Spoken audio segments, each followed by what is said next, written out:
The Mullica Hill Group Companies presents From Port to Entry to the End User Pickup.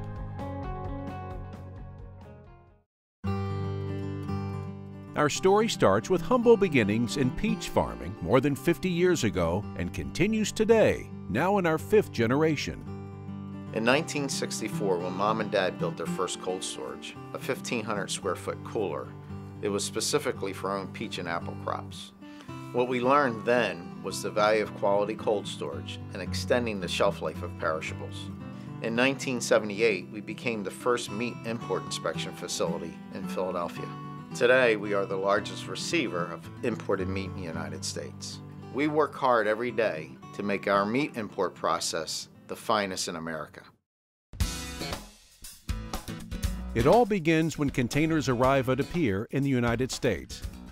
But the U.S. import process starts all the way back at origin with an ISF, or Importer Security Filing, also known as a 10+2 filing, referring to the shipment's unique data set. This data exchange between the U.S. importer and customs must take place at least 24 hours before loading at the origin port. It requires coordination of information between the supplier and importer and is typically filed by a U.S. customs broker. While cargo is in transit, a set of documents is sent to the U.S. customs broker, including shipping documents like bills of lading and commercial documents, including an invoice and original health and tariff rate quota certificates. With these documents, the broker files a customs entry and coordinates the necessary releases with customs, USDA APHIS, and the ocean carrier. Simultaneously, the broker prepares the application for import re-inspection of the meat for the U.S. Department of Agriculture's Food Safety Inspection Service, or FSIS. The application is physically sent to Mullica Hill along with the original health certificate. Timing and coordination of information and documents between Mullica and the broker is critical during this period in assuring timely release and avoidance of demurrage. Mullica Hill's customer service staff pre-enters 9540 and health cert documents along with import of record sorting requirements and rush instructions into import loop scheduling system as a pending receipt of vessel arrival. Import loop was designed to standardize the process of draying a container from the pier to the warehouse to begin the inspection process. It provides one system for all segments of the cold chain, the importer, the warehouse, and the carrier, to update their piece of the logistics process. Here also is where Mullica captures the seal numbers of containers to be later verified at the dock of the warehouse. 9540 and Health Cert originals are then forwarded to IIC, Inspector in Charge, on site for pre-entering into the Public Health Information System, PHIS, which replaced the Automated Import Inspection System, May 29, 2012. Mullica's scheduling also determines the loading sequence for expected inbounds by either customer request or Mullica's own WMS management system. So with everything in place, the containers are unloaded from the ship. CBP and Homeland Security perform random exams. Examples are intensified, snail and noxious weed inspects, X-ray, and 100% radioactive scans. Mullica's scheduling coordinator carefully balances drayman's resource capability, clients' hot rush needs, SS line and CBP releases, and warehouse capability to ensure timely discharge and return of empties before steamship line demurrage or per diem rules apply. Once freight is released by CBP, steamship line, and terminal, Mullica dispatches trucks for pickup. All drivers must have Transportation Worker Identification Credential, or TWIC cards, for security purposes. The containers are loaded onto company chassis, and the trucks head out of the terminal and are trucked to Mullica's I-House. As part of Mullica Hill's control of inbound policy, all drivers are required to call ahead for a door assignment. Mullica offers its own fleet of trucks to ensure timely pickups and eliminate unnecessary delays at terminals. Our trucks are fully insured, fully registered, and DOT compliant. Mullica Hill offers 3 USDA meat inspection facilities. With 12.5 million cubic feet of refrigerated and freezer storage and 50,000 racked pallet positions, we're able to keep pace with today's client urgent inspection needs. Mullica's facilities are sanitary safe, USDA approved, FDA approved, and CBP bonded. The strength of the Mullica Hill organization lies within our Quality Control Department and recently obtained SQF GSFI certification.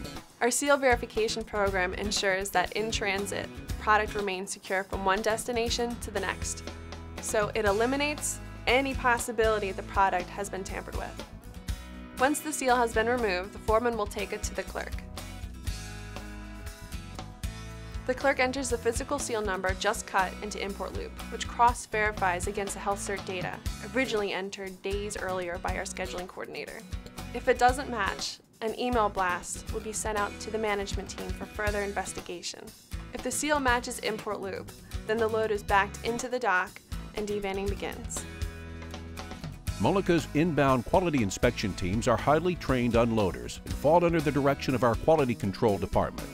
We are proud of our inbound pictorial program, which starts the IQIT team's process. Photos are taken to make sure the container is secure and wheels chalked. Next, pack probe temps on the tail of the container are taken, which shows the initial condition of receiving for frozen and chilled loads. Red line photos are taken, as well as container number. Photos are taken of all torn cartons found within the container before unloading. This information is available to all IOR by signing up for free Box.net services offered by Mullica. This information is intended for the exporter review via the IOR, so corrective actions can be implemented to prevent loading damages. Photos are often available before the load is presented to USDA. Mullica's Fat Claims Guideline, or FCG, is another unique aspect of our process. Watch as devanning is carried out. Pallets are created from a controlled sampling from the tail to the nose. Two 21-case FCG pallets are formed from this load's two 350-case A and B shipping marks. This is important because it provides a more accurate representation of a shipment for eventual lean analysis. An FCG pallet tag is affixed, and the cartons are individually scanned into our WMS system for recording. The FCG sample pallet applies to trim meat only and is segregated and lotted by shipping mark. The FCG pallet will always be the last pallet shipped and always loaded on the tail of the truck when the lot is ordered for shipment. Once the cargo is offloaded and staged in conformity with the 9540 and Health Cert and all identified carton damages are isolated, Mullica's Meat Inspection Department will advise IIC that the load is now ready for label verification. The IIC will then enter the Health Cert number for assignment from the PHIS system to determine if a lot gets the basic LVP inspection or LVP with product exam inspection and what, if any, labs may apply. As determined by PHIS, IIC will verify one label verification pallet out of every 10 stage pallets for shipping containers label compliance. For LVP type of inspections, the IIC will review for label compliance only. Establishment number, name and address of establishment, country, shipping marks, product description, special handling features such as frozen or chilled designation, and that there's ample space to affix USDA stamp. For shipping containers that contain immediate containers, or IWs, the IIC then must verify that the individual units bear all the mandatory features of the shipping containers. If the immediate container is for retail, then other labeling requirements must be met for nutrient and ingredient labeling. Simultaneously, the IIC will look for possible illegible and/or missing marks from two randomly selected LVP pallets. Currently, I-houses can correct illegible marks on behalf of IOR. Missing marks require embassy representation. Incorrect marks do not need guarantees, but instead require a new health certificate from country of origin. After verifying LVPs, the IIC will more globally examine the entire load for overall condition, case counts, and refused entry. Refused entry cases are then documented by shipping mark and pack date for lot integrity purposes. Both the case itself and the 9540 document are then stamped with USDA refused stamp. Refused entry cartons are either destroyed under USDA supervision and sent to a landfill or the rendering company, or re-exported with proper permits within the FSIS 45-day mandate. LVP lots that have no exceptions are immediately stamped U.S. inspected and passed and are now considered domestic U.S. product. For LVP type of inspections with product exam inspections, the IIC will pull a random sampling of cartons throughout the load as directed by PHIS. USDA testing is done in one of Mullica's sanitary inspection rooms. Cartons are brought in and each box and bag is marked so sample meat can be returned to the same originating carton. Next, the meat is cut in an orderly fashion. Samples are then thawed in dip tanks and presented to IIC for examination. IIC looks for exceptions such as bones, fecal matter, foreign objects, or other consumer protection defects that may affect the product's usability. Once the testing is complete, the samples are returned to their originating carton and are stamped USDA sample cartons and put back with the rest of the load. Labs are routinely sampled by USDA for residues, species, E. coli, and pathology. If sampled for E. coli, only one production date is sampled. If E. coli sample is requested, Mullica's Quality Control Department is pulled into the procedure to ensure the highest sanitation measures when cutting the sample.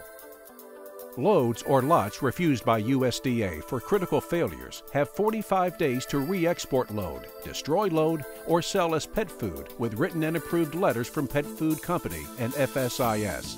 The foreign establishment that failed the USDA inspection is then subject to 100% inspection throughout the USA for the next 15 loads presented. Loads awaiting lab results fall under USDA's new test and hold procedure.